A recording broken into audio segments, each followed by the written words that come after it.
Aquí están pasando muchas cosas en este estudio. ¿Qué es la intuición? La intuición es un don natural.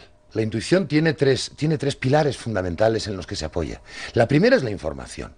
Y la información nos llega a través de los 5 sentidos. Por lo tanto, una buena forma de tener una buena intuición es intentando cultivar nuestros 5 sentidos. Es decir, cuando escuches, y eso es algo que creo que deberíamos de pararnos todos mucho a pensarlo, cuando escuches a alguien, escúchalo. No estés esperando que calle para soltarle tu historia. Escúchalo. Que normalmente la gente no tenemos la costumbre de escuchar a los demás. Estamos esperando que nos cuenten lo suyo para contarle inmediatamente nosotros lo nuestro. No, no, no, no. Escúchalo, pero escúchalo con atención. Cuando mires, fíjate, mira, no seas mirón, no. Fíjate, mira, observa, sé observador. Hay miles de detalles, hay cientos de detalles alrededor nuestro.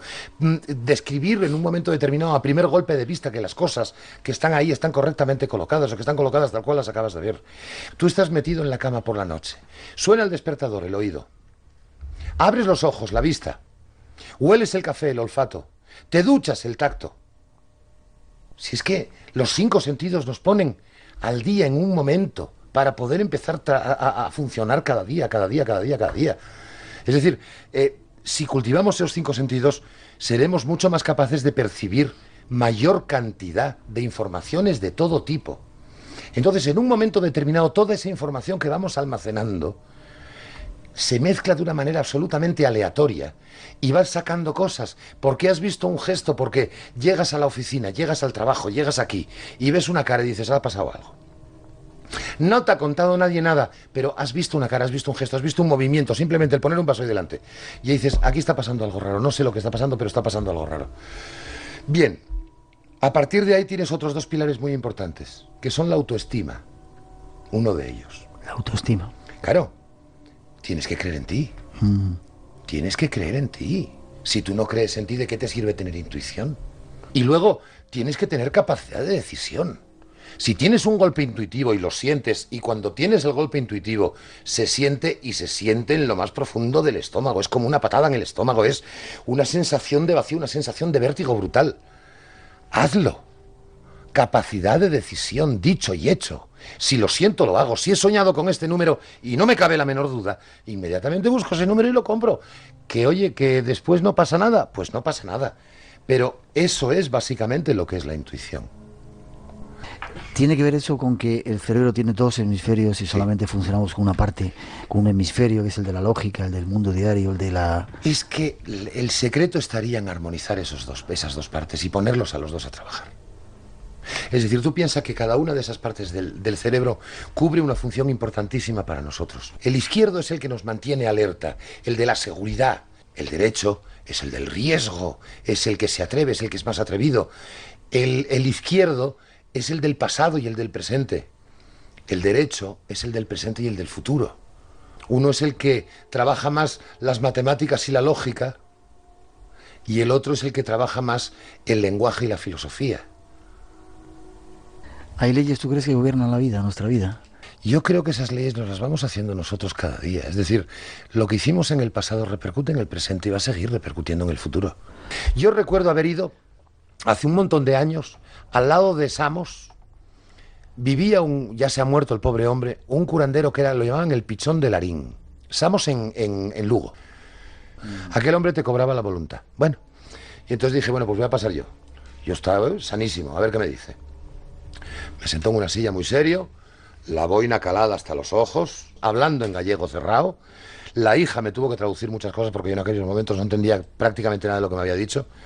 Simplemente me cogió por las muñecas, me levantó los brazos arriba, me hizo poner las palmas contra las palmas, me volvió a bajar los brazos, me volvió a subir arriba y me empezó a dar una serie de historias. Usted tiene problemas porque no sé qué, porque no sé cuándo, no sé qué más. Total, el resumen era que yo tenía problemas con el riñón, que yo tenía problemas que entonces no me podía bañar en 15 días. Claro, él te estaba dando en aquellos momentos todas las prácticas que normalmente un gallego tendría que hacer para lavarse, es decir, en donde vivía este señor, para lavarse tenían que salir al pilón fuera. Claro, para los riñones, el frío es lo peor del mundo. Entonces, usted durante 15 días no se puede bañar. ¿Cómo no me voy a bañar en 15 días, hombre de Dios? Bueno, pasaron 2 meses de esto. Y un buen día estoy yo en casa, me estoy desvistiendo, y al quitarme los calcetines veo que el calcetín me ha dejado marca en la pierna, en la pantorrilla. Y digo, qué cosa más rara. Y como yo tenía un hermano que estaba trabajando en la ciudad sanitaria en Oviedo, dije, voy a ver, y digo, oye, que me pasa esta historia, que ¿esto de qué es? Y dice, oye, vete a ver al nefrólogo. Y ya con lo del nefrólogo ya dije, uy, el pichón del Ari. Y voy a hablar con aquel paisano, me hacen un análisis de orina y me dice, retienes muchísimos líquidos, tienes que beber muchísima mayor cantidad de agua y haces el favor de empezar a tomar en condiciones como mínimo 1,5 litros de agua al día para que limpies bien. Ya verás cómo se te quita ese problema de las piernas.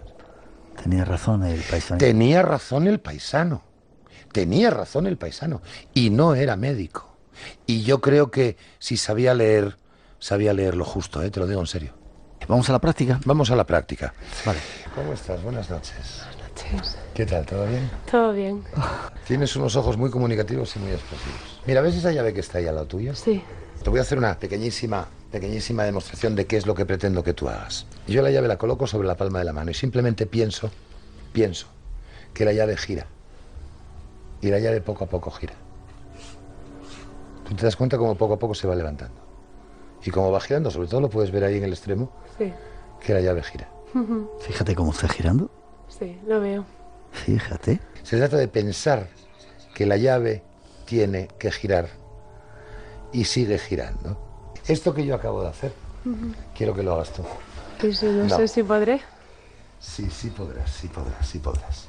Marifé, compañera de los servicios informativos también. Entonces, lo primero que quiero que pienses es que tú puedes mover esta llave. Piensa que esa llave comienza a separarse, comienza a despegarse de ahí y empieza a girar poco a poco hacia aquí. Muy despacito. Que vaya girando hacia aquí. Eso es ahora. Ahora, un poco más. Estamos todos levantados poco viendo más, cómo se mueve esa Un poco llave. más. Venga, un poquito más solamente un poquito más. Dios mío, ahora se ha movido absolutamente del todo. Marifé, cuéntanos, que yo casi me lo pierdo. ¿Cómo ha sido? De repente... La notaba que se movía. Lo que pasa es que yo intentaba visualizarla y no sabía muy bien por dónde iba, pero como notaba que se movía, digo, pues sí que se está moviendo. Entonces, como que empujaba. Y luego ha pegado un salto y se ha movido sola, ha dado toda la vuelta entera. Sí. Mira, Marifé, vas a hacer lo siguiente. Me gustaría que pusieras el nombre conocido, el nombre popular de cualquier personaje famoso de la historia. ¿Conoces la nacionalidad, el país en el que nació, al que perteneció este Sí. personaje? Sí. Quiero que utilices imágenes. Es decir, lo primero que te pido que pienses es en una postal de ese país. Ya tienes la imagen. Sí. Sin dejar de mirarme a los ojos. Algo así. Sí. Se lo enseña y coincide. Sí, coincide. Coincide. Bueno, no sé si Bueno, decir lo que ya es. No lo digamos hasta Vale. el final. ¿Conoces la profesión del personaje a qué se dedicaba? Sí. ¿Tienes claro cómo se vestía ese personaje? ¿Y tienes claro qué objetos utilizaba ese personaje? Puedo tenerlos, Puedes, los intuyo, sí. los intuyes más o menos, ¿no?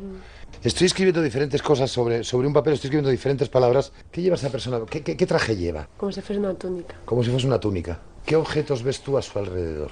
Pues vería una pluma, un papiro, un libro. No me digas que lo has escrito eso en el... En serio. Me lo enseña. Túnica o toga, ponía papeles escritos, algo para escribir. La madre que... La pecera la tenemos ahí delante. La pecera, Sí. la pecera para las personas que están oyéndonos, ese es el lugar en donde están todos los técnicos, gracias a los cuales todos ustedes nos pueden oír. Son los que nos van dando las voces en los micrófonos y los que cuando tenemos mala voz, como es el caso mío de hoy, me lo ponen de tal manera que parece que tengo una voz aterciopelada y maravillosa. Pero bueno, imagina que esta pecera que tenemos delante fuera una pizarra, una gran pizarra. Entonces yo quiero que imagines que tienes un trozo de tiza en tu mano derecha. Entonces, sin hacer ni un gesto, ni con tu mano, ni con tu cuerpo, ni con tu cara, ni tan siquiera con tus ojos. Entonces quiero que pintes la primera de las letras del nombre de ese personaje y quiero que lo hagas ahora. Vale. ¿Qué letra acabas de pintar? La A. Como esta. No la he pintado así, pero... Pero la vamos, misma una letra. Bien. Al lado de la A, quiero que pintes la segunda de las letras y quiero que lo hagas ahora. Al lado de la segunda quiero que pintes la tercera y quiero que lo hagas ahora. Al lado de la tercera quiero que pintes la cuarta y quiero que lo hagas ahora. ¿Eso es una S? Sí. Bien. Ya está, ya está, ya está. No necesito más. Parecía el Partenón, ¿verdad? Parecía el Partenón. Parecía el Partenón. ¿Estás de acuerdo con que es el Partenón? Sí, eso parece, bien. sí. Estamos de acuerdo que tenía una túnica, que tenía que escribir en papeles, que utilizaba elementos para escribir. Tú decías una pluma. Por primera vez dinos en quién estabas pensando. En Aristóteles. Y está escrito en la libreta Aristóteles. Tú tienes poderes, tío. Bueno, hombre, si tú lo quieres, yo esta noche para ti tengo poderes. Gracias, es un Aunque placer. al final se quedará todo en que, como siempre, no se olviden que mi nombre es Blake y que todo lo que han oído esta noche ha sido producto de su imaginación. Espacio en blanco.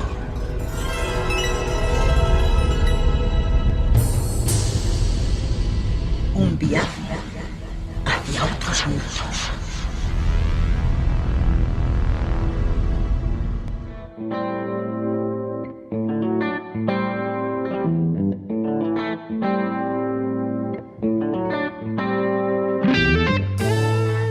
Un viaje que nos va a llevar a hablar de los nazis, uno de vuestros temas favoritos.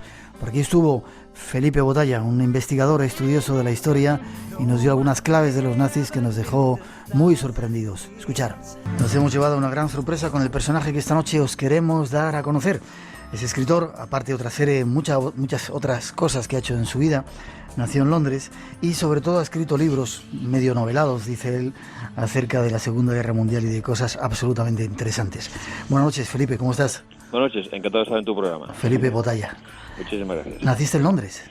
Sí, mi familia trabajaba en aquella época en Inglaterra y nací allí, entonces tengo mucha vinculación con Inglaterra, he trabajado también allá un tiempo, por lo tanto, pues parte de mí es inglesa, parte de mí. Y catalán porque también estás en Cataluña. Sí, de hecho vivo en Cataluña de siempre, ¿no? Entonces también hablo catalán, evidentemente, y bueno, Cataluña es mi tierra junto con España, ¿no? Bien. Pues con todo. Trabajabas en multinacionales y has viajado por diferentes países, sobre todo árabes. Bueno, he estado viviendo en Inglaterra 4 años, trabajando, y luego estuve en Oriente Medio también 4 años en el Golfo Pérsico. Golfo Pérsico. Sí, en Irán. Ya. ¿Y por qué? Dime, perdón. ¿Qué hacías en Irán? Yo era traductor de inglés técnico para topógrafos e ingenieros. Irán, vaya país. Una obra inmensa. Vaya país, ¿no? Bueno, de hecho, con la guerra Irán-Irak, pues regresé precipitadamente a España, ¿no? Ya. ¿Y por qué te ha interesado tanto el tema de la Segunda Guerra Mundial y Hitler? Me ha interesado siempre, desde muy pequeño. Es decir, que es una cosa que, no sé, quizás pues me gustó la guerra. No sé, pues claro, yo decir esto puede ser un poco políticamente incorrecto, ¿no? Pero creo que tiene interés el saber qué pasó en la guerra para quizás encontrar algunas respuestas de lo que puede pasar hoy, ¿no? Uh-huh. Y un poco este interés, más lo que en multinacionales pude aprender de investigación de mercados y aplicando un poco este sentido, pues eso me llevó a investigar aspectos poco conocidos de la guerra.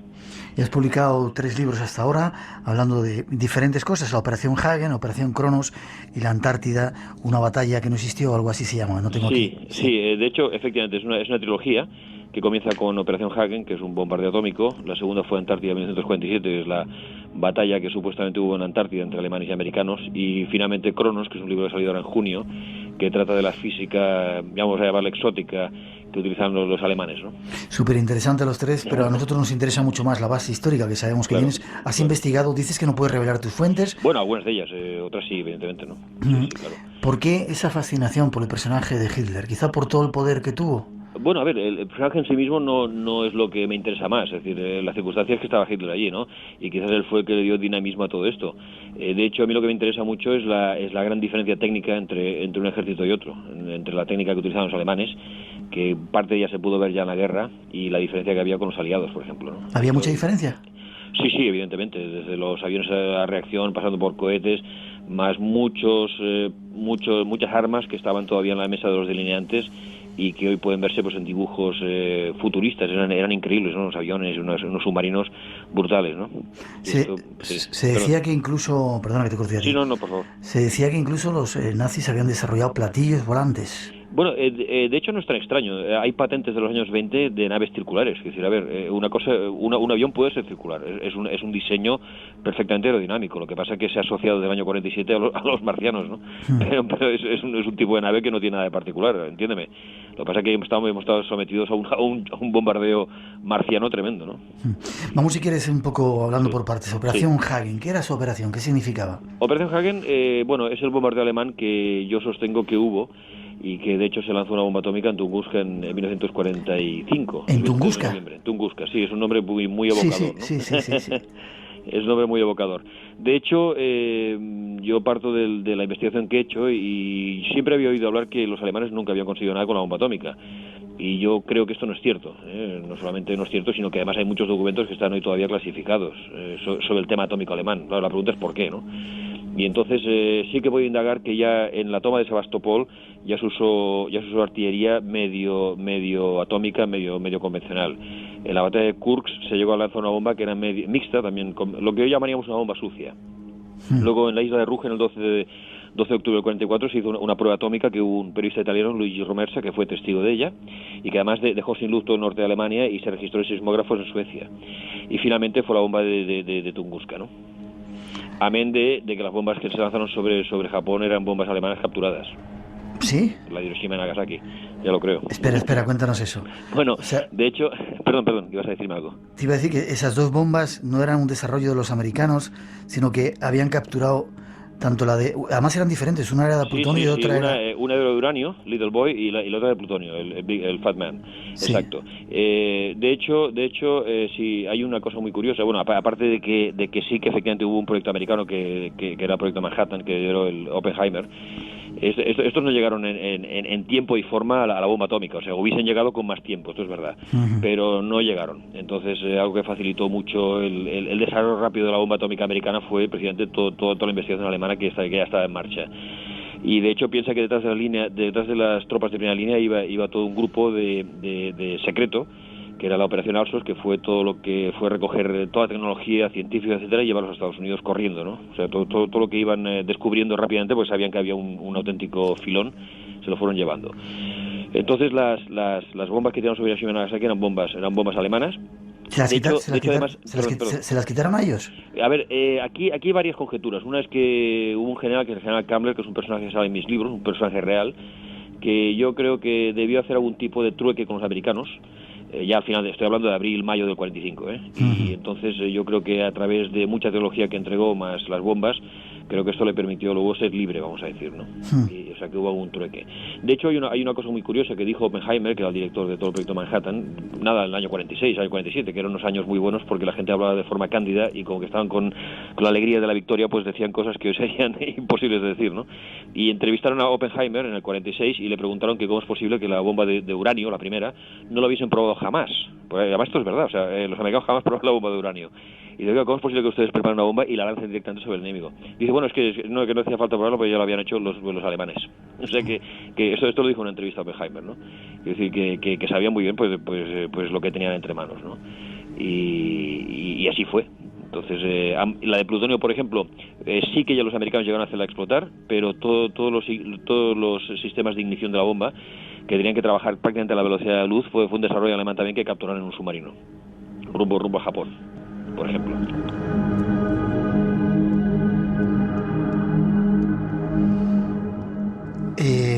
Parecen de locos las cosas que dices, pero sabemos que no estás loco. Sabemos que no estás loco.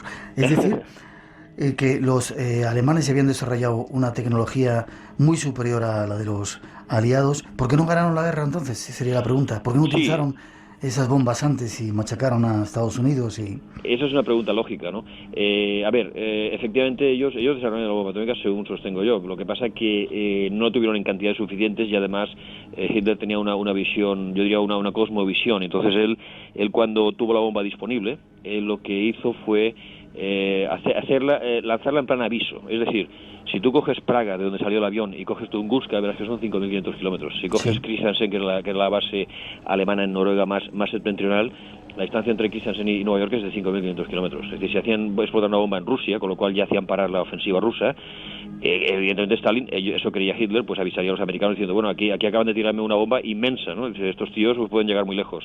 Con lo cual, teóricamente, él pensó que, bueno, que pararían la ofensiva y se abría una mesa de negociaciones, ¿no?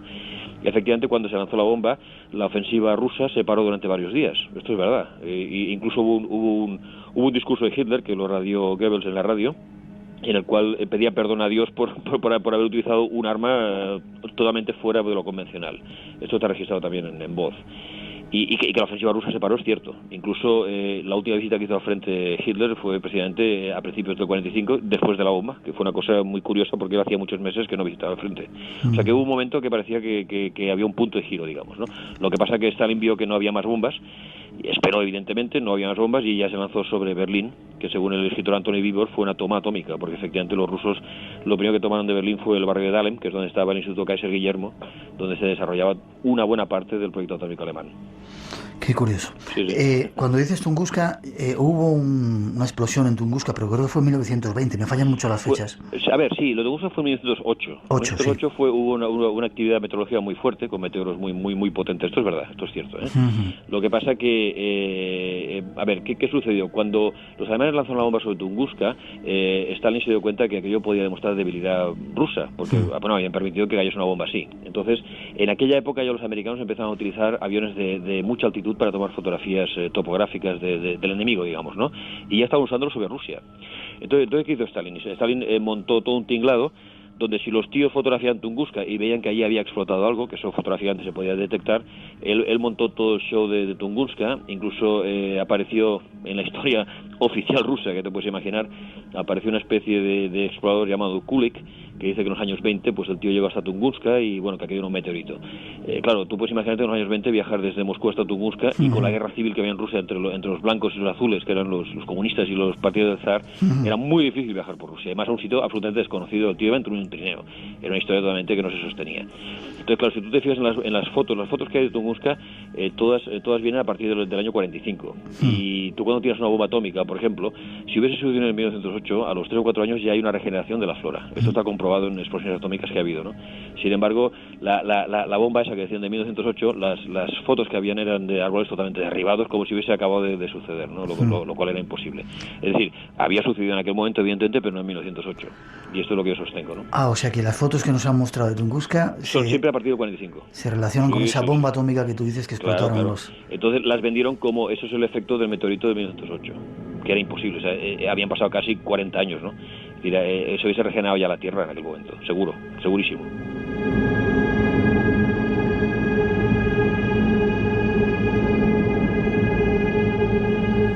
Qué curioso. ¿Por qué no siguieron? Bueno, la guerra continúa y de repente tanto los americanos como los aliados, los rusos, una de sus pretensiones es apropiarse de todos los secretos que tenían los nazis, que eran muchos al parecer, ¿verdad? Sí, evidentemente. Además, la pretensión era de los ingleses, de los americanos y los rusos, quiero decir, allí, y franceses incluso. Allí todo el mundo quería apropiarse, fue el botín de guerra, ¿no? Querían apropiarse de mucha tecnología alemana. De hecho, piensa que la pintura antirradar, por ejemplo, de los aviones, la vitrocerámica en la cocina, el microscopio electrónico, los infrarrojos, todos son desarrollos técnicos alemanes. ¿Sí? Claro, lo que pasa que aquí la historia es que nunca se ha dado patente de ningún tipo a los alemanes, ha sido un botín de guerra. Y se dice que la tecnología avanzó después de la guerra más de 50 años de golpe, ¿no? Cosa que creo, además. Mucha gente dice que, avanzó porque el incidente Roswell, ahí cayó una nave extraterrestre y copiaron su tecnología. Bueno, sí, eso es lo que explica, claro. ¿Tú crees que salen más de los archivos de los nazis toda esta tecnología? Mira, yo hay una cosa que, a ver, yo no quiero aquí ahora crear un conflicto, pero desde luego todo el tema de los platillos volantes no tiene nada que ver con extraterrestres, es una cosa absolutamente terrestre, ¿no? Y ha sido la forma de ocultar el desarrollo alemán, ni más ni menos, ¿no?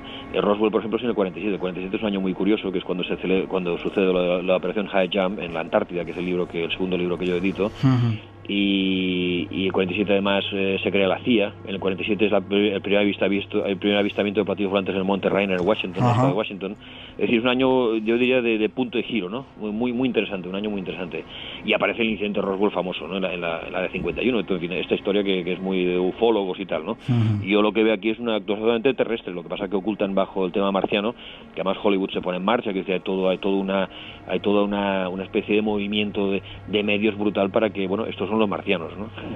para evitar reconocer que los alemanes pues todavía están funcionando de alguna manera y que disponen de naves pues muy adelantadas a lo que los aviones aliados podían tener, ¿no? ¿Qué otras cosas desde tu punto de vista habían desarrollado también los nazis que salieron después? Hablaba de que después del 47, de esa supuesta nave y esa tecnología extraterrestre, surgió el microchip y de repente se revolucionaron los aparatos, ya no había transistores, sino que de repente era otra historia. ¿Podía venir también eso de los nazis? Bueno, los nazis desarrollaron ya el ordenador, por ejemplo. Esto lo hizo ya Konrad Zuse. O sea, siempre dice que fueron los americanos con el ENIAC, que era una especie de ordenador que tenía el tamaño de una habitación de no sé cuántos metros cuadrados. Y los alemanes ya utilizaban un ordenador, el Z1, del Z1 al Z4, habían 4 modelos. El Z4 era adelantadísimo y ya trabajaba binariamente, trabajaba con teclado, es decir, tú puedes hacer operaciones matemáticas con él, y se calculaba también trayectoria balística y se hacían los planos de las alas de los aviones, por ejemplo, que eran planos muy complicados en cálculo, ¿no? Claro, todo esto no se sabe, pero fue Konrad Zuse el padre de los computadores, de hecho. Y el transistor, por ejemplo, es un desarrollo alemán. La televisión es un desarrollo alemán también. Quiero decir que hay muchísimas cosas que no se comentan o que al menos la historia oficial pues pasa de puntillas, ¿no? De hecho, yo creo que si esto le diesen algún tipo de comentario, que se demostraría palpablemente que aquel régimen tuvo algo de bueno. Es decir, todos sabemos que el régimen de Hitler ha sido demonizado hasta la extenuación, ¿no? Hay un momento que esto es imposible, coño. O sea, es imposible que todo sea malo. Hay algo que es imposible, ¿no? Entonces, claro, aplicar algo positivo a ese régimen pues es ir en contra de la historia oficial, ¿no? Y esto pues no se reconoce en la actualidad, así de claro, ¿no? Ya. Ellos hicieron también, como decías antes, platillos volantes. Sí, llegaron a fabricar pues varios modelos, efectivamente. Lo que pasa es que no una cantidad ni mucho menos suficiente, porque además eran naves que estaban en desarrollo, habían diferentes tipos, habían diferentes materiales de construcción. Esto lo explico en Hagen, hay toda una historia de los discos voladores alemanes, y con los diferentes modelos que hubo, ¿no? Y luego ya aparece una serie de mitos que yo aquí ya me aparto, que se hicieron viajes fuera de la órbita terrestre, la Luna, en fin, entonces eso te iba a preguntar. Dicen que llegaron hasta la Luna y todo. Sí, no, incluso Marte, y además tengo por la tripulación que iba, las fechas, todo. Pero ¿sí? Esto se iba buscando y hablando con gente, pues aparecen datos muy curiosos, ¿no? Pero que yo esto, lo pongo a tela de juicio, ¿no? Lo de la Luna es una cosa muy curiosa también, ¿no? De qué ha pasado en la Luna. Si realmente llegaron, yo siempre me hago la pregunta ¿por qué no han vuelto, verdad? De por qué no han vuelto, ¿no? Eso claro. Es muy sencillo, ¿no? No, pero además, no solamente si no han vuelto, que no han vuelto, evidentemente, sino que además, en vez de construir una estación orbital a la Tierra, que es una cosa costosísima y complicadísima, tenemos una estación orbital que es la Luna, que está a 350.000 kilómetros de aquí, y de ahí puedes lanzar cohetes a donde quieras. O sea, no hace falta construir nada en órbita. Es complicadísimo. Entonces la pregunta es, bueno, ¿y por qué no lo construyen en la Luna, no? ¿Y por qué? No sé, porque quizás hay algo en la Luna, ¿no? Qué curioso. Quizás hay algo. Qué curioso. Quizás no han llegado nunca, ¿no? Esa es la otra pregunta, ¿no? Mucha gente lo cree, que no han llegado. Yo personalmente tengo serias dudas después de que llegas a la Luna, ¿eh? Yo creo que es un bluff muy potente, hecho en un momento de Guerra Fría, y que sobre todo hablaba de la potencia americana. Claro, ellos no podían fallar. Si los rusos envían el primer Sputnik, ellos tienen que llegar a la Luna, ¿no? O sea, hay un tema de vanidad también, ¿no? Por en medio. Ya. ¿Por qué no ganaron la guerra si tenían toda esta tecnología y toda esta estructura? A ver, ¿no les dieron tiempo? Piensa una cosa, desde el momento que... A ver, yo en el tema de la guerra, una parte que me gusta mucho es a partir del desembarco en Normandía hasta el final. Es decir, y si te fijas, a partir de Normandía son todo batallas para ganar tiempo. Entonces, ¿cuál es la idea? Ganar tiempo para desarrollar a toda velocidad todos estos desarrollos. Que de hecho, cuando hubo el atentado de Hitler el 20 de julio de 44, el general Kammler, que de hecho fue el tercer personaje del Tercer Reich, lo que pasa es que es un personaje prácticamente desconocido, y es real. Y este hombre pues fue nombrado responsable de todos los proyectos ultrasecretos alemanes. Y este hombre en cuestión de menos de un año le dio un impulso a todo brutal. O sea, lo que pasa es que claro, ya no llegó a tiempo, ¿no? Piensa que además el Reich, a medida que la guerra se iba haciendo más potente, se iba empequeñeciendo, ¿no? Como es lógico. Y esto pues hubo muchos problemas de materias primas, hubo muchos problemas de transporte y hubo cosas que no llegaron a destino, ¿no? Y esto provocó muchos problemas, pero la idea sobre todo a partir de Normandía era ganar tiempo, claramente, ¿no? Claramente, al coste que fuese, ¿no? Para poder desarrollar en cantidad suficiente armas muy modernas y muy potentes, ¿no? Hacemos una mínima pausa para que los estudiantes vayan digiriendo todo eso que le vas metiendo. Sí, casi que sí. ¿Quieres entrar en los otros mundos? Espacio en blanco.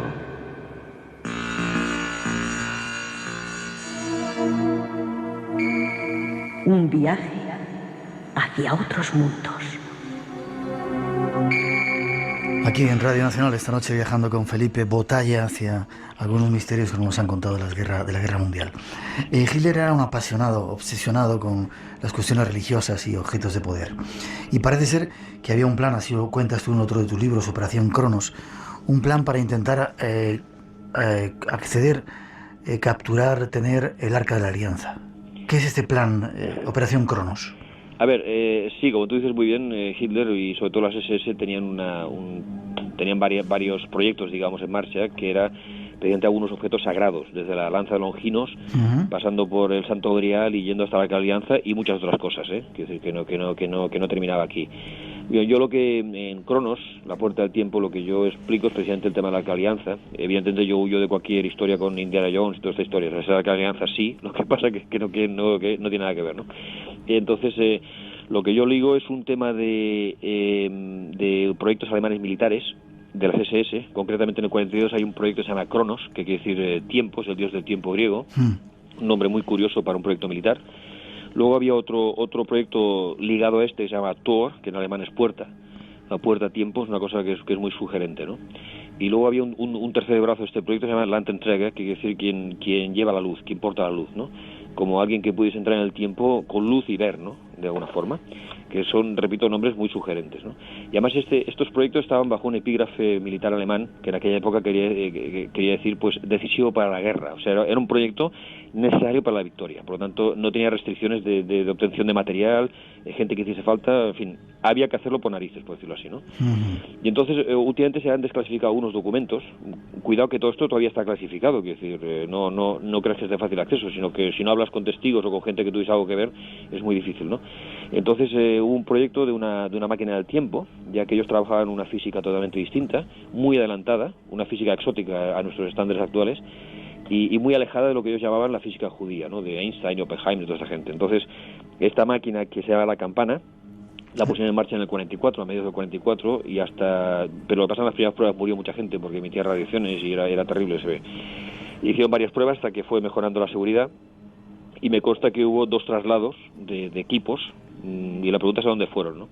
Entonces yo lo que hago aquí es una recreación de lo que podía haber sido uno de los proyectos, que no me sorprendería nada, que fue recuperar el Arca de la Alianza en Etiopía concretamente, ¿no? Que es donde dicen que está. Es decir, hasta ahora lo que has contado son datos históricos, después tú empiezas un poco a fabular, pero datos históricos de todos esos proyectos. El proyecto Thor, Cronos, son proyectos auténticos, históricos, ¿verdad? El proyecto Cronos es real, o sea, existe. Hubo un proyecto alemán llamado Cronos, otro se llamaba Thor, que es puerta, y ligados entre ellos, además. ¿Y no se sabe a dónde pudieron ir con ese desplazamiento? ¿Se sabe que lo consiguieron el traslado? Bueno, parece que trasladaron a alguien, o por lo menos un equipo. La pregunta es a dónde fueron, ¿no? Y si realmente regresaron o siguen allí. No lo sé esto. Este es un punto que no soy capaz de responder en este momento, ¿no? Estoy en ello, pero no soy capaz. Sin embargo, en el libro, esto lo ligo con lo que llaman la arqueología imposible, ¿no? Como sabes, hay objetos que se han encontrado en estratos rocosos imposibles, ¿no? Sí. Por ejemplo, desde unas huellas de zapatos pisando unos trilobites hace 300 millones de años. Claro, la pregunta es quién hacía safari entonces, ¿no? Hasta un cráneo de 38.000 años con un disparo en la frente de un 762, que es armamento militar alemán, por ejemplo. Hasta unos dibujos que hay en Abidos, en un templo egipcio. Los he visto yo también. Sí. Claro, con helicópteros, tanques, claro. La pregunta es qué vieron los egipcios, ¿no? Porque los egipcios solían representar cosas que veían, ¿no? Ya. Espera, lo del cráneo, ¿se ha sabido el tipo de calibre de bala que era? Sí, fue analizado por un forense alemán y era un 762, y la bala penetró y el cráneo por detrás está todo reventado, o sea que la bala salió por detrás. ¿De cuántos años de antigüedad estamos hablando? 38.000. 38.000, evidentemente, ¿quién estaba ahí? Claro, la pregunta es quién estaba ahí, ¿no? Y luego en un museo en Moscú hay la cabeza de un buey, un bóvido, que lleva un disparo también, y el forense determinó que se había recuperado ese bóvido, ¿no? Ese buey, digamos, o sea, se ve que se curó. ¿Y tú crees o sugieres que a lo mejor son estos viajeros del tiempo que han podido estar ahí? Alguien estuvo ahí, ¿no? Lo que pasa es que esto la arqueología oficial pues lo niega y considera que son cosas sagradas, cultos a la fertilidad, en fin, estas tonterías que cuando no saben qué decir, pues dicen eso, ¿no? Ya está. ¿Vale?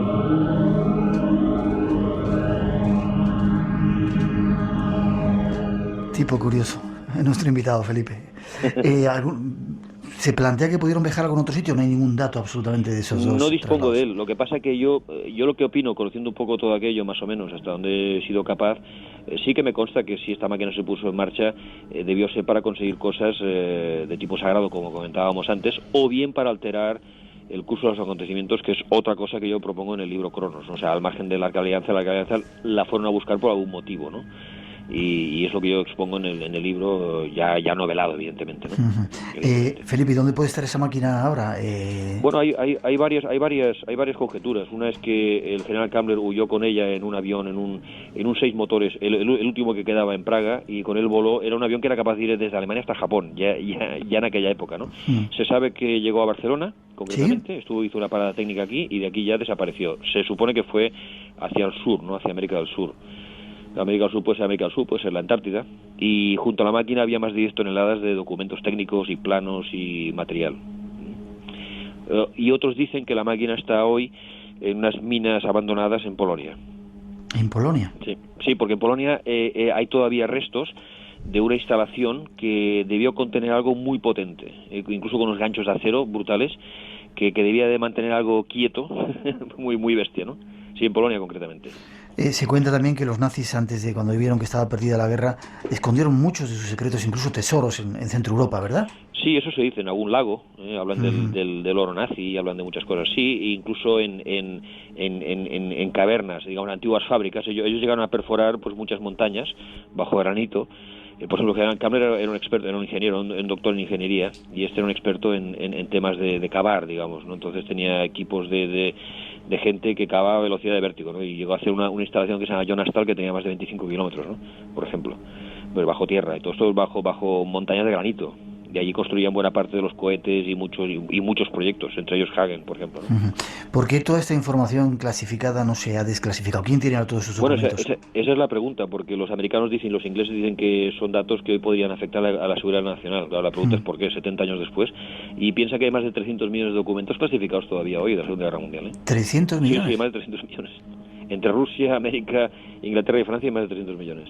Claro, y la pregunta es por qué. Ya. Hacía referencia antes a Indiana Jones. En una de las escenas al final se ve una increíble nave gigantesca donde metían todos los inventos. ¿Y podía estar ahí? Aquello seguramente es una de las cosas más verosímiles de la película. Ya, por eso te lo digo. No, sí, yo cuando vi aquello, para mí tenía todo el sentido, ¿eh? Ajá. O sea, yo estoy convencido que ellos tienen cosas que no dirán, y ya está, ¿no? Y las tienen guardadas en algún sitio, y aquí se acaba el tema, ¿no? Entonces, hay documentos que, por ejemplo, la operación High Jump, que todavía está clasificada, no se sabrá hasta el año 2035, ¿no? ¿Qué pasó en la Antártida, no? Es decir, no sé por qué no lo puedo saber, ¿no? Es decir, son cosas muy curiosas. Por lo tanto, aquella escena que tú comentas, y es verdad, para mí era la más realista de toda la película, ¿no?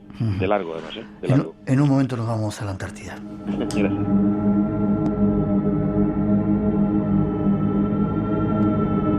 Cuando se estaba perdiendo la guerra, se sabe, aparte son datos históricos, que algunos submarinos alemanes llegaron a aguas argentinas y aguas incluso mucho más al sur, en la Antártida. ¿Es cierto? ¿Algún dato de esto? Sí. Después de la guerra, entre junio y julio, llegaron 2 submarinos concretamente, y luego se comenta que llegaron 2 más todavía. Lo que pasa es que esto de momento nadie dice que sea así, pero parece que sí. Y luego hay muchos registros de submarinos operando en las aguas antárticas, que no eran aguas, digamos, militares. O sea, había batalla en el Atlántico, pero no en aguas heladas como en la Antártida, ¿no? Y ya en el 38 los alemanes hicieron una expedición de un barco, se llama Schwabenland, que fue a la Antártida y se apropió de no sé cuántos miles de kilómetros cuadrados, no recuerdo ahora exactamente la cifra, pero marcaron aquella zona como Nueva Suabilandia, y ahí es donde estaba la base, la base 211 alemana, donde estaba esta fortaleza, digamos. Incluso Dönitz, el gran almirante Dönitz, dijo que ellos habían construido una especie de Shangri-La en el sur para el Führer, ¿no? Por ejemplo.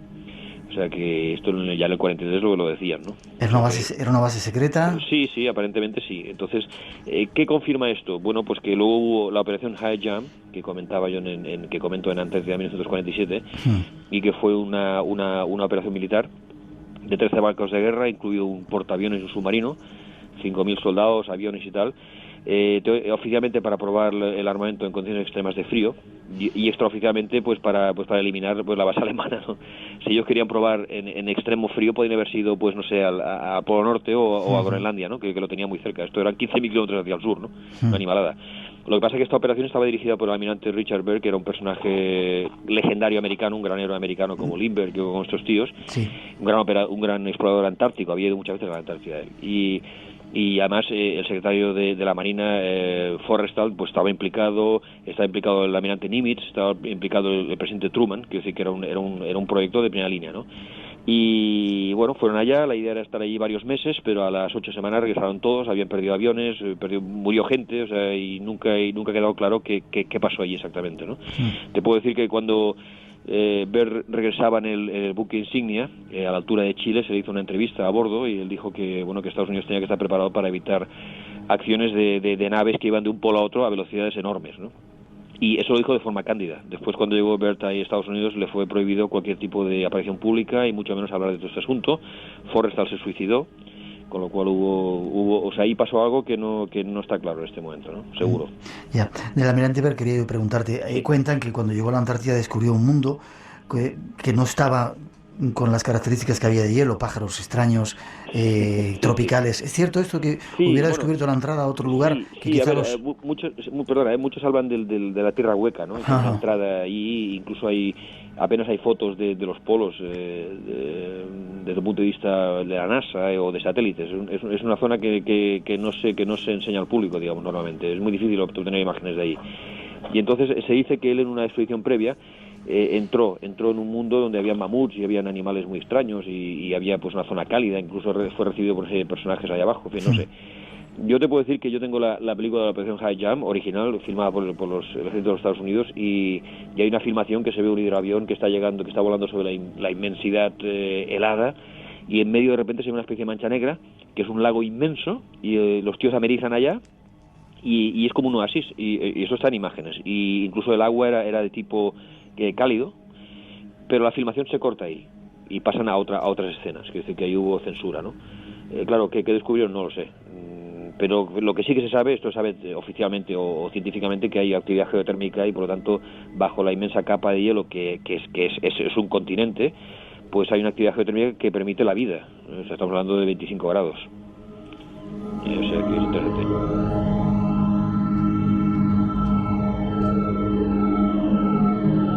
Apasionante lo que nos cuentes. ¿Tienes 5 o 6 días para estar contigo hablando? Sí, siempre sí. Sí. Mucha gente dice que en el continente, el cono sur sudamericano, Chile, en alguna parte de Argentina, hubo una colonia de gente muy extraña, rubios, altos, con una tecnología altamente desarrollada. ¿Podían ser estos nazis? Creo que les llegaron a llamar los Fremship. A ver, Alemania siempre ha tenido intereses en Sudamérica. Estoy hablando ya del siglo XIX. O sea, que ya ha habido presencia y familias en Chile y en Argentina desde 1880, por ejemplo, o sea que no es ninguna cosa extraña. Por eso tampoco es extraño que la Alemania nazi pues se fijase en el continente sudamericano, porque ya había mucha relación con ellos y había efectivamente una colonia muy grande alemana ya en los dos países. O sea que esto no es tan extraño. Bueno, colonias ha habido varias. Hay una muy famosa en Chile que era la colonia Dignidad, que estaba en los Andes, que diría que ya no opera en este momento, porque sé que la policía entró hace un tiempo y tal, ¿no? Sí. No sé en este momento si esto funciona o no. Y luego ha habido muchas empresas alemanas que han sido formadas después de la guerra o durante la guerra con dinero alemán del momento y que han sido empresas que han ayudado a los que luego escaparon hacia Sudamérica, ¿no? Esto seguro. Pero no tienes datos de que hubiera una colonia con alta tecnología, quizá producto de lo que los nazis pudieron salvar y llevar allí. Mira, es posible que sí. Yo lo que sí puedo decirte es que durante la guerra, y esto es uno de los temas que he estado trabajando, pero no creo que haga ahora ningún libro sobre ello, pero hay actividad militar durante la guerra en Sudamérica, hasta el punto que el general Marshall envió tropas americanas a Brasil y a Uruguay para enfrentarse a tropas alemanas, ya que los alemanes tenían, se dice, como 14 fortalezas por toda Sudamérica. Una de ellas era la colonia Wagner 555, que era la más famosa y muy potente, con lo cual es fácil que yo hubiese pues material técnico de alto nivel. No tengo demasiadas dudas, ¿no? Y que descubrieran reliquias como la lanza de Longinos que decías antes, o el Grial, muy cerca de España, por ahí por Cataluña. Bueno, a ver, no, la lanza de Longinos la consiguió Hitler en Viena, concretamente. Y el Santo Grial, uno de los sitios donde buscaron fue Montserrat. Sí. Y aquí vino Himmler, que yo siempre he dicho que la visita a Himmler es muy curiosa, porque para que él venga a Montserrat, que es un lugar perdido, y que para ellos, pues, es decir, ahí había algo. Es decir, este hombre cuando se movía, no solamente previamente habían ido todos sus atlatres y todos sus secretarios, por decirlo así, ya para arreglar el tema, sino que cuando él llega ya oficializa el tema. Y yo creo que él vino aquí no solamente a recoger algo, sino que él debió dejar algo aquí. Lo que pasa es que esto sigue siendo un misterio, ¿no? Pero Himmler no se movía así como así, ¿eh? ¿Dejar algo como qué? Quizá no lo sé. Yo creo que hubo un trueque aquí, ¿eh? ¿Sí? Entre algo que trajo él y algo que él se llevó, que ya estaba digamos, negociado de largo por sus secretarios, por decirlo así, ¿no? O sea, él vino solamente a dar la bendición, vamos a decir, ¿no? Y a recoger físicamente el objeto que sea, ¿no? Curioso. Resumiendo, bombas atómicas mucho antes de que se conocieran, incluso Alemania las utilizó en la guerra, una máquina que podía transportarse de un sitio a otro, submarinos que van a la Antártida. ¿Cuántas cosas nos quedan por conocer de todo esto, verdad, de la historia? Sí, hay muchísimas más cosas y esto explica a veces, tiene sentido con, digamos, en la evolución tecnológica que ha habido, ¿no? Lo que pasa que la física que es utilizada es una física que es demasiado exótica para nuestros estándares. Y yo creo que era una física que entraba de lleno incluso en filosofía ya. O sea, había que ser nacionalsocialista para llevarlo a cabo, ¿eh? Bueno, esto es un tema que estoy trabajando ahora, por ejemplo. ¿Significa que era más que física metafísica, que tenía que ver con todos esos contactos que tuvieron con los lamas? Es que iba mucho más allá, iba mucho más allá. Y solamente se podía llevar a cabo siendo un nacionalsocialista convencido, ¿no? Entonces, si no, es muy difícil entender esa física, es muy complicado, ¿eh? Yo he indagado algo y he de reconocer, claro, yo no soy físico, ¿no? Y he de reconocer que es complejo, ¿eh? Es complejo y de luego que se aparta después de mi capacidad de entendimiento, seguro. Para realizar todos esos trabajos, estamos terminando ya, Felipe. Sí. ¿Has tenido contactos con alemanes, con gente que había estado implicada? He tenido contacto con alemanes, efectivamente, he estado en contacto con ingleses, con americanos, he conseguido libros, he conseguido, bueno, decía antes la película aquella, he conseguido grabaciones y cosas originales, y libros sobre todo muy interesantes de una época en que se escribía muchas cosas que eran ciertas y que luego fueron censuradas, ¿no? Por ejemplo, estoy hablando de libros de los finales de los 40, principios de los 50, hasta el 55 puedes encontrar libros muy interesantes, ¿no? Que explican cosas que no se apartan de la verdad, ¿eh? O sea, que está muy en línea. Luego todo esto fue prohibido, claro. ¿Y cuándo crees que se van a desclasificar todos esos documentos? Bueno, hay varios años. El 2035 es uno de ellos para la operación Hype Jam. Teóricamente ya ha habido muchos documentos que tenían que haber sido desclasificados, pero se les ha añadido más años todavía. Luego aquí ya entramos en un tema gubernamental que yo no soy capaz de poder solucionar, pero claro, yo me pregunto por qué, ¿no? Habrá que seguir esperando. ¿Por qué? ¿No? Yo ya no lo veré en el 2035, yo ya no lo veré, pero es evidente que aquí hay algo que no cuadra, ¿no? Tenemos que terminar. Te agradezco los datos porque has dado misceláneas de montones de cosas que, sobre todo para seguir investigando. ¿Alguna página web o algo para poder seguir informándose, estar en contacto contigo, ver tus libros? Bueno, a ver, la página Nautilus, pues se puede entrar en contacto conmigo si se desea. Sí. Ahí tienes información. Bueno, luego páginas en internet, a ver, lo que pasa en internet hay mucha basura también, ¿eh? No, yo me refería a comunicarse contigo si... Sí, a través de Nautilus sin ningún problema. Nautilus.com. Sí, entráis en la página de la editorial. Sí. Y si tenéis algún mensaje o lo que sea, pues lo dejáis ahí. Perfecto. Felipe, todo un placer que estés en el programa y sobre todo un por placer, las cosas. de verdad, ¿eh? Y aquí el más agradecido soy yo, de verdad. No, yo te doy gracias a ti y sobre todo quiero ese café que vamos a tomarnos que cuando vayamos a Barcelona juntos y poder seguir charlando. Estáis invitados, ya lo sabéis. Un fuerte abrazo y muchas gracias. Igualmente, gracias por todo. Hasta luego. Gracias, adiós. Hasta luego. Y comenzamos. Enrique Vicente es nuestro primer invitado. Con él vamos a hablar de un personaje en el que están depositadas muchas de las esperanzas en el cambio en este mundo. Barack Obama, un programa impresionante, no os lo perdáis. And I've chosen a timeline that will remove our combat brigades over the next 18 months. So let me say this as plainly as I can. By August, Esta es la voz de nuestro personaje de esta noche. Ahí estaba la introducción del tema que queremos tocar y solo nos queda presentar a nuestro invitado. Don Enrique de Vicente, un placer tenerte. Vaya música que te sirve para presentarte. Muy buenas noches, Miguel. Como siempre es un placer para mí estar en este espacio blanco que considero mío también. Y en Radio Nacional, que considero mi casa desde hace pues un cuarto de siglo que empecé aquí. Sí, señor, es tu casa, es tu programa y estuvimos en los inicios también haciendo un montón de cosas. ¿Y cuántos años llevas director en la revista Año Cero, Enrique? Pues desde que la fundé, en 1990. ¿90? Sí. Unos cuantos años. Hablamos de Obama, si te parece. ¿Por qué esa tormenta mediática con este personaje?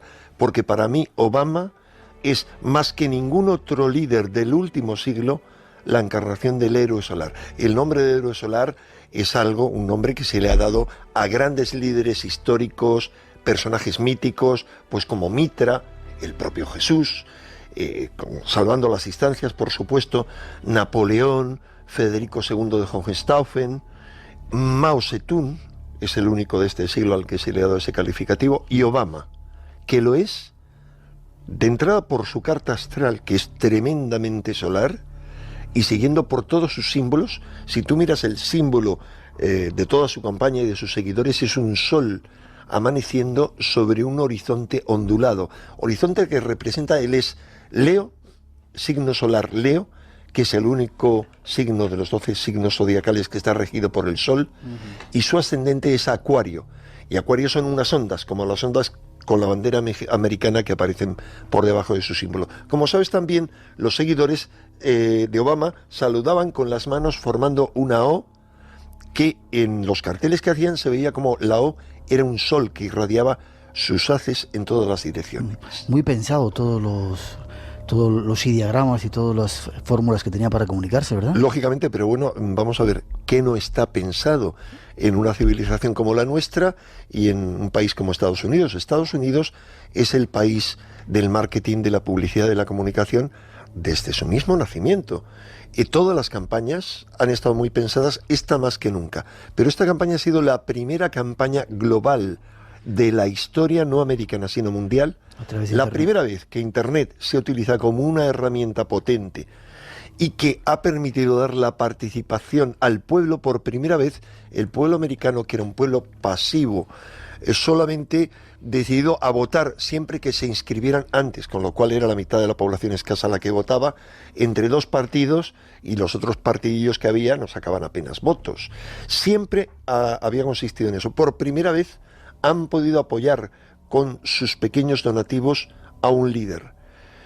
Por primera vez, toda la campaña de este líder frente a sus diferentes contrincantes se ha visto en televisión en todo el planeta y se ha seguido con un interés extra, pues tanto porque era un líder negro, cosa que llamaba la atención, como porque representaba un cambio, una ruptura en todos los sentidos. Claro, otra cosa es formularse la gran pregunta. ¿Esto es solo una forma más de hipnosis mediante la que el sistema pretende que sigamos embobados, dormidos, atontados? ¿Es un engañabobos más? ¿O realmente hay un cambio tras Obama? Eso esperamos, ojalá. Esta noche, atentos, vamos a contaros muchas cosas que desconocéis acerca de Obama y por ende de nuestra propia historia, porque estamos todos en el mismo tren. Enrique, alguien ha contado que en el momento de que juraba el cargo y tomaba la presidencia de los Estados Unidos, hay una serie de aparatos, incluso en Internet, que sirven para medir la intensidad emotiva de la gente en el planeta, y fue tan intenso como cuando los atentados del 11S, es decir, todo el mundo estaba pendiente de ese personaje en ese momento. Todo el mundo estaba pendiente, pero no solo eso. No he hecho esa observación de la medida, pero me gustaría saber qué ocurrió durante las 24 horas previas, porque gente muy sensata que yo conozco, que son gente muy psíquica, con sus profesiones cada uno, muy psíquica, muy conectados con el mundo espiritual y con el mundo del inconsciente, pasaron unas horas terribles, tuvieron una noche terrible, la noche anterior terrible. Alguna de esas personas me la ha descrito como la peor noche de su vida, como si se estuviera librando una gran batalla. Y yo estoy firmemente convencido de que ahí se estaba librando una batalla enorme entre las fuerzas de la luz y las fuerzas de la oscuridad. Y que en esa batalla y en el mundo invisible y mediante otra en el mundo visible, se le estaba tratando de convencer de que él tenía que apoyar al poder absoluto que controla Estados Unidos y el mundo, porque si no las cosas le iban a ir mal. Yo creo que esa batalla se libró y que fue la luz la que ganó. Otra cosa es qué va a ocurrir mañana, eso no lo sabemos.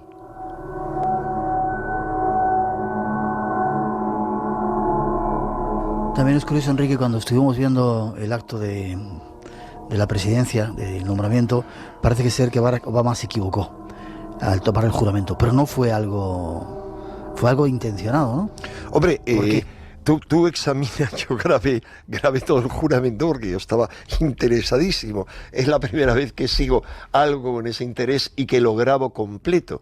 Uno lo graba y uno ve que él tiene un manejo total de lo que dice y lo que hace. Hombre, a uno siempre se le escapan cosas, uno tiene fallos y probablemente no hubiera dormido la noche anterior, pero no se le notaba. Es decir, los fallos son probables, sí, pero se le ve como el error que comete aparentemente, hay un verdadero lío, el que le toma el juramento, él sonríe, es decir, no es alguien que se equivoca y que reconoce que se equivoca, no, es algo como con mucha conciencia. ¿Cuáles son las hipótesis? Con mucha conciencia. Yo creo que sí, creo, eso es lo que creo, insisto, nada más que se trata de creencias. Lo fundamental es que se dijo que al día siguiente le tomaron el juramento. Entonces, ¿qué ocurre? Que yo que había pedido la carta astral de Barack Obama a Vicente Casaña, que es mi gran amigo y el mejor astrólogo que conozco, pues la carta astral de ese juramento era más bien mala, reforzando la propia carta astral de Obama, que le condiciona absolutamente, que es un tipo increíble, capaz de hacer una revolución, capaz de cambiar el mundo, pero muy condicionado por varios aspectos, que se dice ahí, varios. Su ego, el sexo, son cosas que le condicionan, pero luego sobre todo los colaboradores, las relaciones, los grupos de poder, eso le va a influir mucho. En ese momento de su entronización, de su juramento, eso influía al máximo. Pero cuando le digo a Casaña, no, es que, y dice, es verdad, al día siguiente, dice, eso lo cambia todo. Digo, hombre, pero hará falta ver la hora. Dice, no, es que al día siguiente, no importa qué hora sea, las condiciones eran magníficas. Es decir, que según tú, igual fue un acto que hizo a propósito, hombre, porque no conocía a nivel astrológico que le iba a ir mal si hacía ese día el juramento y prefirió dejarlo para el día siguiente, que las cosas estaban mejor astrológicamente. Según yo sí. Pero vamos a ver, según yo sí, porque no me lo estoy inventando. Ya. O sea, es que hay al menos 4 casos de presidentes norteamericanos que sabemos que han prestado mucha atención a los astros, y hay uno excepcional, que es Ronald Reagan, que se conocen los dos astrólogos, un astrólogo y una astróloga, que trabajaron para él a través de su mujer, pero para él. Pero no hay duda de que Ronald Reagan se dejaba influir por los astros, entre otras cosas, además de que está en las conversaciones en la que le consultaba a la mujer acerca de cada decisión que tenía que tomar, sino que cuando él fue nombrado gobernador de California, él tomó su juramento por la noche, en una hora absurda, increíble, o sea, que no admitía ninguna otra posibilidad más que era el mejor momento astrológico. Era un momento excelente, tan excelente que fue un gran gobernador de California y que luego pudo llegar a presidente de los Estados Unidos. Y vamos, hay otro dato. Obama demuestra tener un conocimiento de los mitos, de los símbolos, y dentro de su símbolo hay tal contenido astrológico y en otra serie de cosas que, vamos, es seguro, además de que él dice que va a empezar una nueva era, sus seguidores hablan de una nueva era, no tengo ninguna duda. Eso iba a decir, a pesar de lo que pueda parecer de locos, muchos de los presidentes y muchos de los gobernantes de este planeta creen mucho más en estas cosas, las utilizan de una forma mucho más profunda de lo que creemos, mitos y todo ese tipo de creencias. Última pregunta antes de pasar al primer tema, entrar más profundamente. Mucha gente dice que es el anticristo. Obama es el anticristo. ¿Qué piensas tú del tema? Aunque vamos a analizarlo dentro de un momento. Lo dicen muchos cretinos. O sea, es la mayor estupidez que he oído, y lo argumento muy simple. Primero, porque quienes han dicho eso, y yo escribí eso en el mes de septiembre en la revista, en el editorial, que en internet uno metía el nombre de Obama y encontraba 900 y pico mil, ahora es 1 millón y poco más. No ha crecido apenas. ¿Por qué no ha crecido? Porque era una campaña, era digamos, páginas web en las cuales se le mencionaba diciendo es, no es, porque era una campaña brutal del Partido Demócrata contra él. ¿Para qué? Para que una minoría muy fuerte que hay en Estados Unidos, religiosa, cristiana, le considerara el anticristo. Pero ¿por qué digo que es una monumental estupidez? Y no voy a rebajar el calificativo. Estupidez, infamia, mentira. O sea, todo lo que pueda decir es poco. ¿Por qué? Simplemente porque cuando uno estudia a fondo las profecías, como yo he hecho desde siempre, y uno lo ve, uno pone Obama en internet y anticristo en español y va a encontrar, en inglés, no recuerdo, rápidamente uno de los primeros resultados, un análisis que hace alguien en internet diciendo características del anticristo, enumera 34 y de las 34 dice cumple 4. Como cualquiera de nosotros, como yo mismo y como cualquier otro. O sea, las 4 son tan absurdas como que es hombre. Podría ser hombre o mujer. O sea, cosas de ese tipo. Luego lo vamos a analizar más profundamente. Ahora, vamos a analizar y vamos a decir algunas características fundamentales del anticristo que no cumple ni por asomo. Nadie ha dicho, en ningún sitio se insinúa que el anticristo sea negro. Para nada. Tampoco se insinúa que haya nacido en una isla como ha nacido él. Por el contrario, hay otra serie de personajes míticos como Al-Mahdi, que es el Salvador que esperan los musulmanes, y otros personajes que sí se dice. Vendrá de la isla Siempre Verde, que es uno de los nombres que reciben muchas islas, entre otras Hawái, porque es el único presidente norteamericano que nació en una isla. Y eso tiene que ver con infinidad de profecías sobre un líder, un héroe, un salvador. Y cuando digo la palabra salvador, me estoy refiriendo a que en la historia podemos analizar la presencia de varios cientos de salvadores. Y dicho eso, vamos con la segunda parte del programa, dando más datos de este personaje y de nuestra propia historia. Espacio en Blanco. Todos los viernes y sábados de 2 a 4 de la madrugada. Dirigido por Miguel Blanco. Entra en el mundo del misterio. Pues aquí estamos, con ese misterio de Obama, ángel o demonio. Hay muchas preguntas, Enrique, tenemos las líneas, has visto al rojo vivo, 900, 137, 137, y preguntan... no hay posibilidad de dar, porque he visto, vamos, que están repletas. Pero preguntan que qué opinas, si es cierto, de ese ovni que se vio en el momento que estaba haciendo el juramento Obama. Parece ser que en una fotografía no se ve un ovni. No, sinceramente no lo he mirado, porque me pareció un dato secundario, y primero habría que ver si realmente se vio un ovni. A mí no me extrañaría, pero no me extrañaría porque al ser un momento importante, los ovnis han aparecido, sean lo que fueren, y para mí tengo claro lo que son algunos de los ovnis, es decir, presencias e inteligencias extraterrestres en este planeta. Yo estoy firmemente convencido de que estamos siendo visitados por seres extraterrestres. Y es más, tengo la intuición que durante estos 4 años decisivos en los que Obama va a gobernar, que para mí, y apuesto todo en esto, van a ser los 4 años más importantes de la historia, de todo lo que recordamos. O sea, lo que vamos a vivir en estos 4 años, recuérdenlo bien, recuerden al loco que dijo estas palabras estúpidas. Estos 4 años quedarán grabados realmente a fuego en nuestra memoria y serán decisivos para el destino de este planeta. Entonces, es significativo que en ese momento, al país más importante, en un momento de miseria absoluta en el que el anterior presidente había llevado al país y al mundo al borde mismo del precipicio, surja un individuo capaz de pilotar la nave Tierra y permitirnos saltar sobre el abismo o hundirnos en él.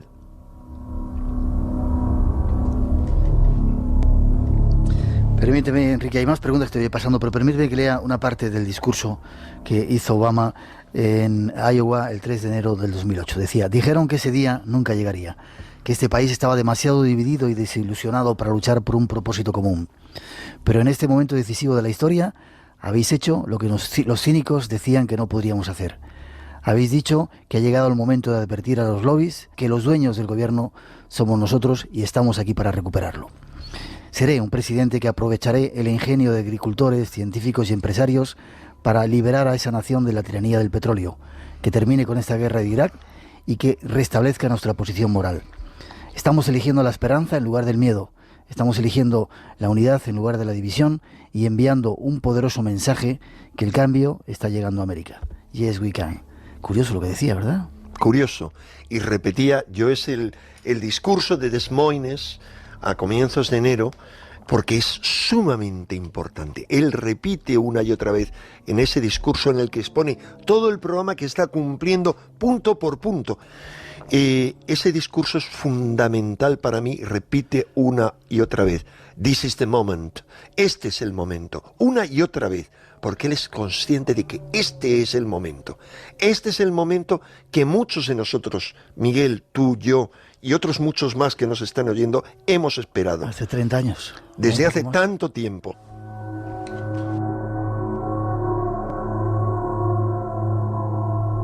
¿Qué pasa en Des Moines? Bueno, Des Moines es una población de medio millón de habitantes, es decir, es la ciudad número 80 en Estados Unidos, tiene una importancia muy secundaria. pero tiene una importancia fundamental en la historia secreta de los Estados Unidos. Resulta que Des Moines era la ciudad, el único presidente o vicepresidente que ha sido de Des Moines es Henry Agar Ballas. Henry Agar Ballas es el único vicepresidente de Estados Unidos que ha sido abiertamente ocultista, que precisamente lo sepultaron políticamente diciendo que era discípulo del gran místico Nicholas Reditch, que es un hombre que hizo 2 expediciones por Asia Central y que se dice que es el único hombre del siglo XX que se sabe que ha llegado al reino oculto de Shambhala. Y por consejo de Ballas, que era también el gurú no solo de él, sino del presidente Roosevelt, fue que colocaron el sello, el gran sello de los Estados Unidos con la pirámide culminada por el ojo que todo lo ve, en el billete de $1. ¿Por qué hicieron esto? Según toda la investigación que yo he hecho, lo hicieron porque sabían que eso era convertir el billete de $1, que era la primera vez que se hacía un billete de $1, en un talismán. Y que era introducir un talismán en el bolsillo de cada norteamericano.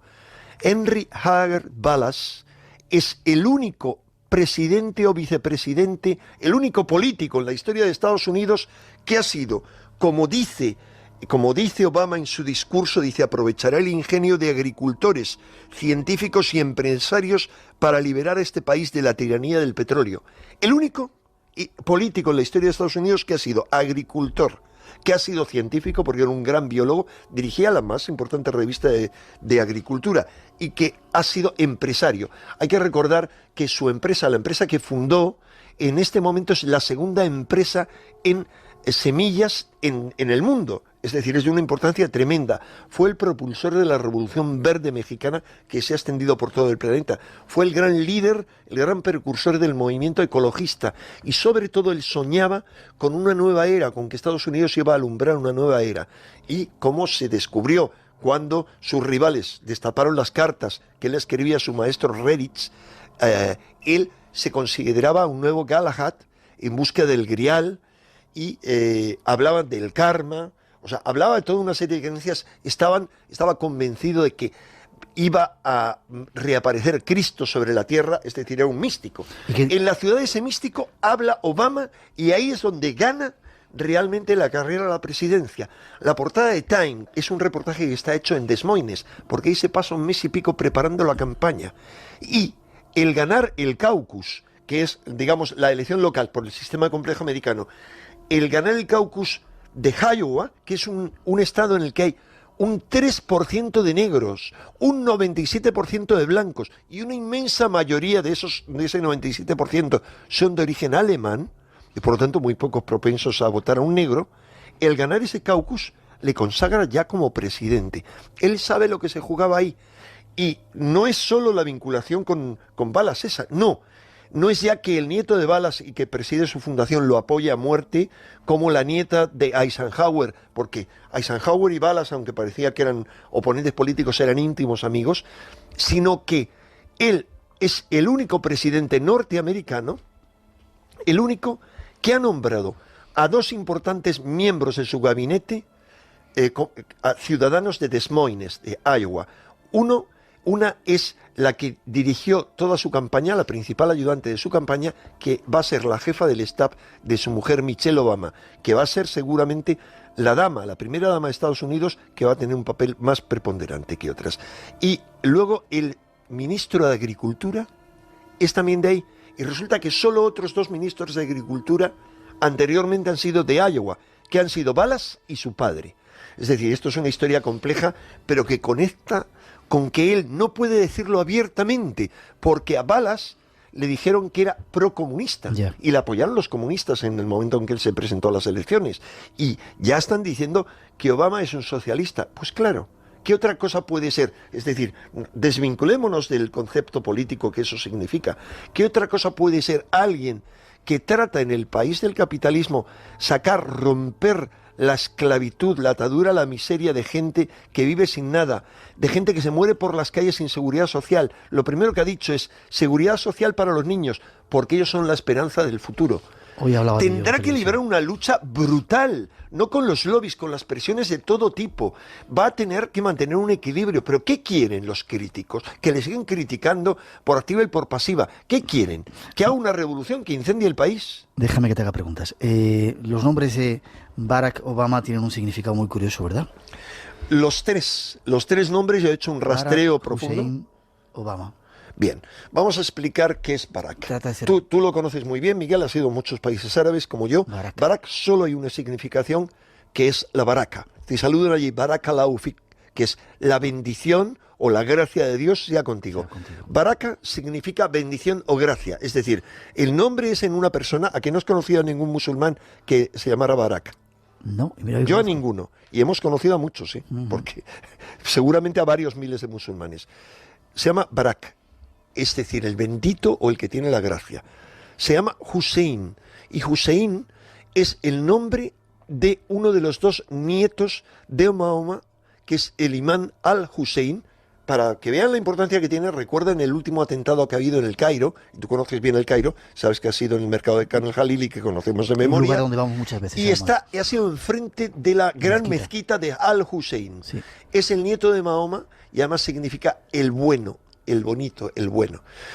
Y Obama aparentemente no es un nombre musulmán, sino un nombre africano, pero resulta que un periodista iraní ha recordado que en farsi, que es el idioma de los persas, de los iraníes que no hablan árabe, por cierto, Obama significa él, es decir, Dios, está con nosotros. O sea que significa la bendición o la gracia de Dios y de Al-Hussein, del nieto de Mahoma, está con nosotros. O sea, es realmente significativo.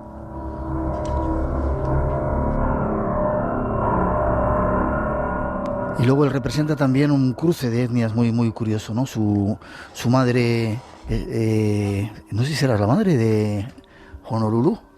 No, pero bueno, no es del Honolulu, sino que ella, como todos los ¿Familia americanos, tiene un montón de ascendentes y se ha dicho que ella tiene un antepasado común con Dick Cheney.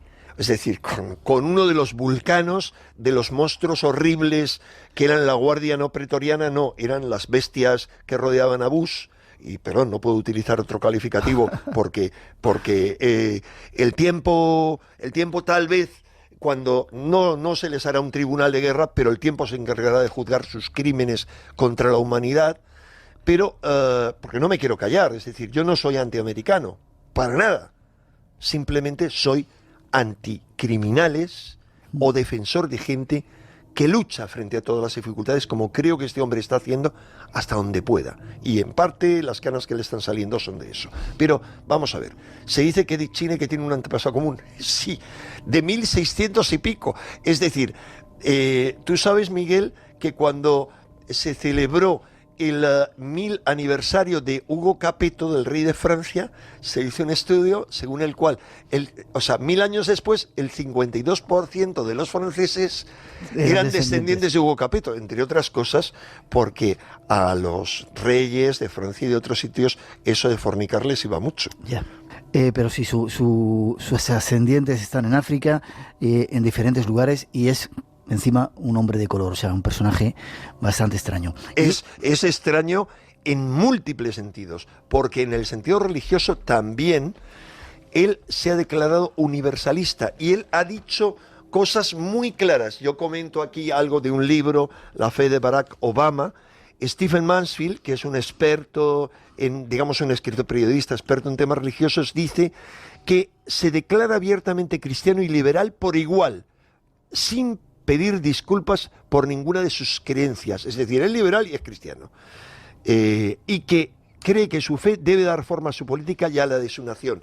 Pero hay algo muy interesante, y es que resulta que por un lado, se dice que es totalmente projudío. O sea, unos dicen es projudío porque resulta que su ayudante, Ralph Ebrahim Israel Emmanuel, que se le ha visto por muchas partes, es judío y el padre de este ayudante suyo fue un terrorista judío que participó en un atentado en 1948 en un hotel que costó la vida a dos importantísimos miembros de la ONU, muy importantes. Uno era un personaje sueco, de familia real sueca, y entonces otros han dicho que trata de reintroducir el Islam en Estados Unidos, y unos terceros ya le han declarado murtad y como tal reo de muerte.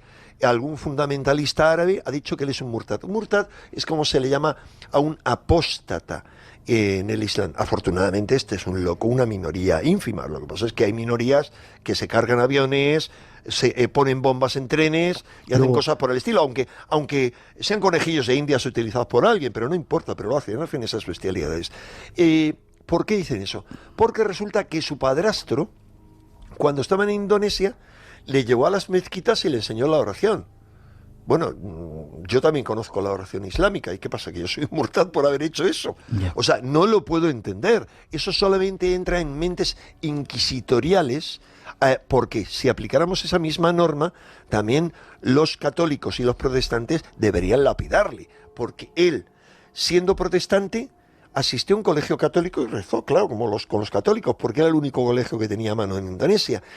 Es decir, es un hombre que conoce todas las religiones porque su madre lo reconoce. Yo me he leído los 2 libros que él tiene, que son fantásticos, sobre todo Sueños de mi padre, en cuanto a toda esa historia, y dice cómo su madre le tenía un cuento con los mitos de la creación, le hacía leer libros de esos desde pequeño, y le hacía familiarizarse con todas las religiones, porque es el único político que yo recuerdo, que conozco, cuya madre ha sido antropóloga.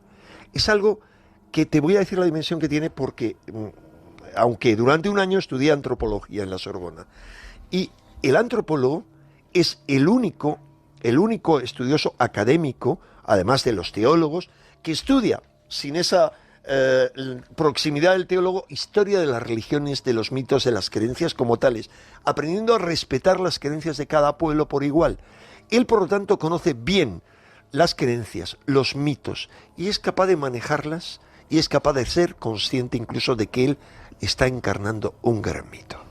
Y esa es otra parte de tu trabajo también, que es el único que lo ha logrado ser el primer presidente afroamericano, careciendo de amplia experiencia política o militar, cosa que piden mucho en Estados Unidos, o de los pocos que no cuenta con un pedigrí familiar que le pudiera ayudar a llegar al poder.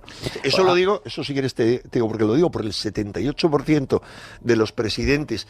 Estoy hablando, eso fue un estudio, escribí un artículo en la época en la que estaba Carter, en la época que estaba Reagan en el poder. Hasta entonces 76-78% de los presidentes, según un estudio de un académico que leía en aquel entonces, tenían relaciones familiares, ellos o sus mujeres, con el resto de los presidentes de la historia de Estados Unidos. Es decir, había una serie de líos familiares increíbles.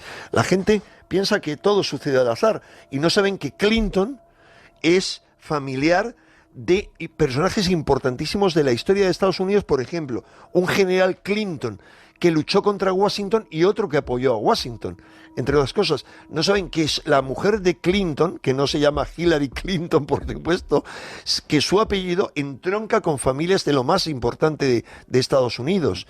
Y así un larguísimo etcétera, que la madre de Bush, y por tanto esposa del anterior presidente, lo mismo. Y así podríamos seguir. Por el contrario, Obama no tiene vinculaciones de este tipo.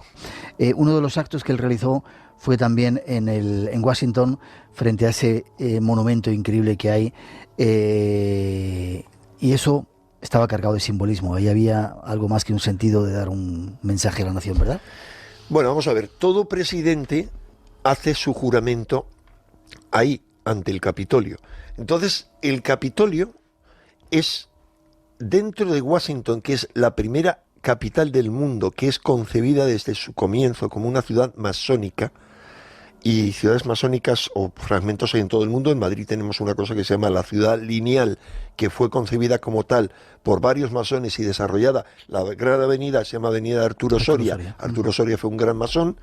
Y Washington es concebida como un talismán masónico, como una ciudad que irradia en todas las direcciones, es como un ombligo, un ónfalos, un centro del mundo u ombligo del mundo, a partir del cual, de ese ombligo, las energías irradian en todas las direcciones.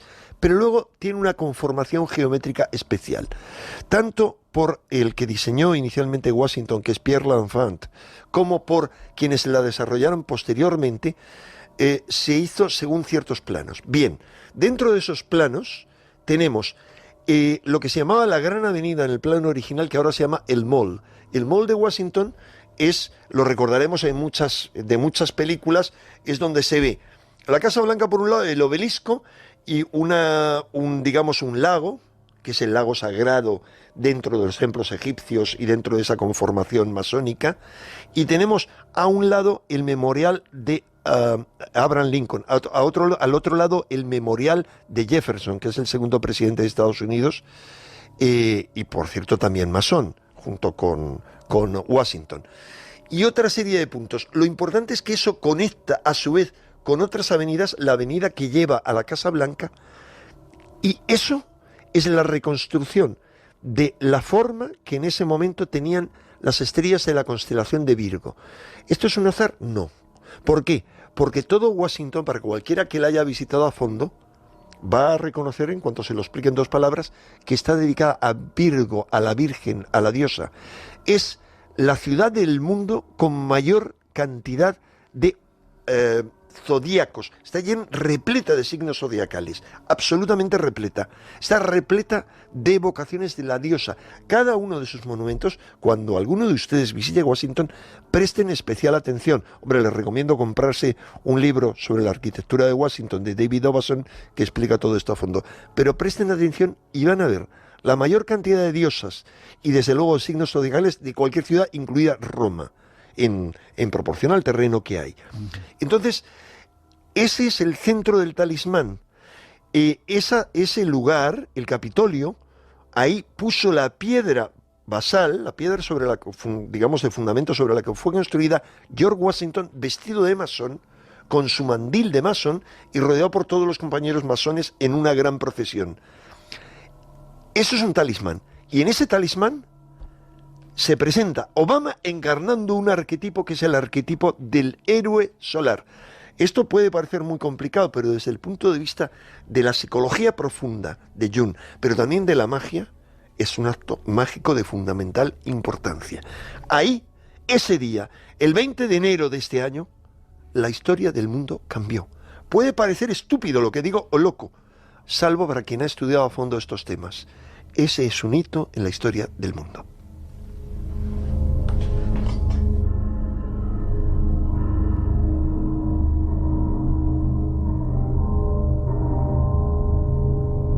Me preguntan que qué relación tienen con las sociedades, los grupos de presión, sociedades secretas, Barack Obama. Mucho. Vamos a ver, en síntesis, expongo toda una serie de ataques que se le han hecho, es realmente una síntesis de miles de páginas que he leído, y se dice, no hay ninguna duda de que el lobby judío tiene mucha presión en su gobierno, pero toma, como lo han tenido los anteriores. O sea, si interpretásemos a la luz de eso las presidencias, salvo Bush, que Bush cada vez que se atacaba a Israel, Bush se apresuraba a hablar. No, Obama ha permanecido callado, calladito. Y quien ha ido a Israel ha sido Hillary Clinton, que era su oponente, y que Obama la ha nombrado su ayudante, al igual que Abraham Lincoln, cuya figura él sigue, porque ha sintonizado con el arquetipo de Abraham Lincoln. No, porque nadie piense para nada que es una reencarnación de Abraham Lincoln, no. Ha sintonizado con el arquetipo, que es una historia de la que hablo en el artículo, y a través de quienes hacen estos, de la consejera psicológica, no espiritual, de Hillary Clinton, que es Jan Houston. Doy los datos porque es un tema que conozco de primerísima mano. Se dijo en un libro escrito por el que había destapado el Watergate, se dijo la estupidez, porque era una estupidez consciente, hecha para vender muchos libros y repetida por periodistas que dicen, no, pero ¿por qué vas a decir que es un psicólogo? Mejor decir que es una espiritista. Que una espiritista que era Jan Houston le había hecho una sesión de espiritismo a Hillary Clinton cuando estaba en la Casa Blanca y que había conectado con los espíritus de Gandhi y de Eleanor Roosevelt. No. Jan Houston hizo una sintonización que es una técnica especial que yo he hecho en muchas ocasiones, que han hecho conmigo y que he visto a mucha gente con resultados fascinantes, de sintonizar con un personaje cualquiera, histórico, y sentirte cómo se sentiría él. Es decir, eso es lo que ella ha hecho. Estoy seguro de que Obama ha hecho lo mismo con otros personajes como Abraham Lincoln o como Martin Luther King. Pero lo importante es que Jan Houston, que es la creadora de esta técnica, ella dirige una escuela de misterios en la línea de la tradición griega, y que su marido, Robert Masters, eran grandes psicólogos y grandes sexólogos, autores del famoso informe de los años 60, el informe Master y Houston sobre la sexualidad. El marido, Robert Masters, es un hombre de 80 años, un gran psicólogo, pero es el sumo sacerdote de un culto a la diosa Sekhmet, que tú conoces muy bien en Egipto. Bueno, esto puede parecer muy loco, pero es decir, hay más sustancia ahí de la que aparece. Hillary Clinton, durante un tiempo, hasta que lo denunciaron en Internet, llevaba aquí un imperdible con el símbolo del fénix, es decir, la resurrección del fénix. Es alguien que está metida en estas cosas. Obama no digo que esté tan metido, pero indudablemente son gente inspirada, que los conspiranoicos lo verán, los Illuminatis que vienen a cambiar el mundo con toda esta historia. Ciertamente se ha hecho la acusación de que la mujer de Barack Obama pertenece a una asociación en Illinois que dicen que es la contraparte en Chicago del CFR. El CFR es el Consejo de Relaciones Internacionales. Para simplificar, es el Bilderberg, como esa palabra se ha puesto de moda, aunque hay 20 grupos de tanta importancia como Bilderberg, es el Bilderberg norteamericano. Y ¿tiene influencia en su gobierno? Claro, como en cualquier gobierno demócrata. Todos los gobiernos demócratas están muy controlados por el CFR, porque es un grupo de presión, un think tank, que tiene indudablemente importancia. Pero vamos a ver, los conspiranoicos que dicen que el mundo, que hay gente que trata de lograr un gobierno único mundial y cambiar el mundo, bien, fantástico, sí, yo estoy seguro de que hay esa tendencia. Pero hay dos tendencias. Una, crear una unidad mundial para mantenernos en la esclavitud, en la estupidez y en la hipnosis, para que seamos más esclavos todavía. Y otra, para liberarnos y para que seamos un planeta único que pueda hablar, como digo en mi editorial, con una voz en el Parlamento de los Mundos, para que la Tierra realmente tenga una sola voz y para salvar esta Tierra que estamos a punto de llevarla al desastre absoluto. Esa es mi opción en el caso de Obama.